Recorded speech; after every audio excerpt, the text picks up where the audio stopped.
বিজেপির ৫৬ ধর্মনগর মণ্ডলের উদ্যোগে চন্দ্রপুরে আয়োজিত ভারতীয় জনতা পার্টির যোগদান সভায় সিপিআইএম দল ছেড়ে ৪ জন ভারতীয় জনতা পার্টিতে যোগদান করে।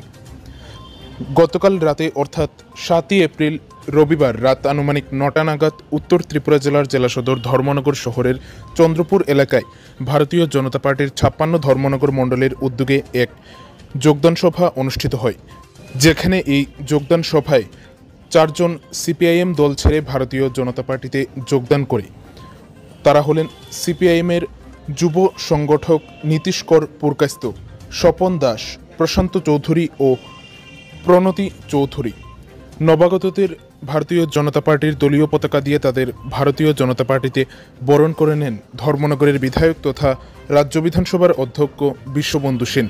এই যোগদান সভায় বিশ্ববন্ধু সেন ছাড়াও উপস্থিত ছিলেন যুব মোর্চার ধর্মনগর মণ্ডলের মণ্ডল সভাপতি রাহুল কিশোর রায় সহ ভারতীয় জনতা পার্টির অন্যান্য কার্যকর্তারা।